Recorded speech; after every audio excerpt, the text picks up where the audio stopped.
دا وخت په سهیل افریدي باندې یو ځل بیا کړي تنقید روان دی. سهیل افریدي حواله سره په سوشل میډیا باندې ډېرې غټې خبرې اترې روانې دي. د هغې وجوهات دا دي چې عمران خان کرکټ سټیډیم کې پرون د KCL یو فنکشن کېدو، نو عمران خان سټیډیم کې د عمران خان تصویر نو لګېدلی، یعنی د سهیل افریدي تصویر لګېدلی او د ګنډاپور تصویر، خو د عمران خان تصویر په فلیکس وغیره باندې نو لګېدلی.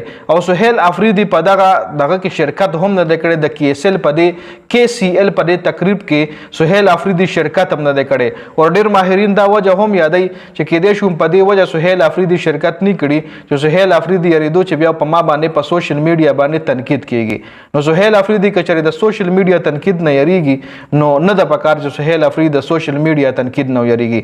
کارکنان او ماهرین وایي چې کم از کم په دې KCL فنکشنز کې د عمران خان تصویر ضرور پکارو. که چېرې د سیاست نه علاوه د عمران خان په کرکټ کې هم ډېر زیات کنټریبیوشنز دي، او بل دا سټیډیم هم د عمران خان په نوم دی. نو کم از کم په دې KCL فنکشنز کې د عمران خان تصویر ضرور لګول پکارو په فلیکس باندې.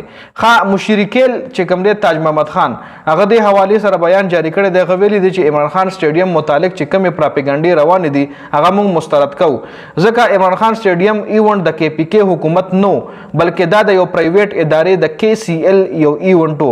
په دې تقریب کې د عمران خان حوالې سره خبرې اترې شوي دي. عمران خان ته خراج تحسین هم پیش شوی دی.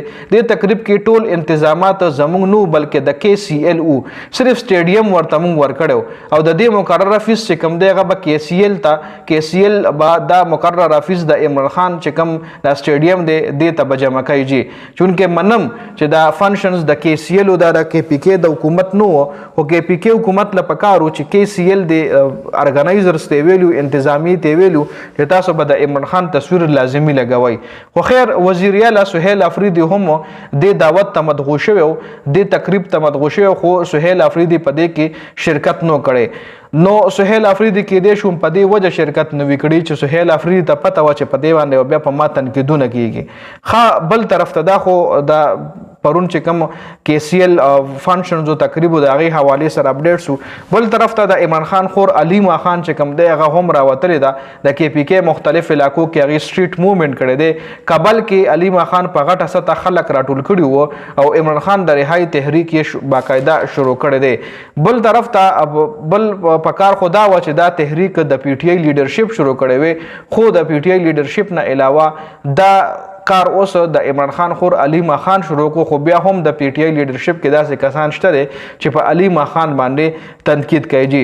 نو علیما خان پرون په سوات کې کابل علاقه کې ډېر ګڼ شمېر کې خلک راټول کړي او باقاعده د عمران خان د رهایي چې کوم تحریک ته د هغې شروعات یې کړی دی. نو په دې ویډیو کې د اهم معلوماتو د ویډیو کتلو زیاته مننه. والسلام.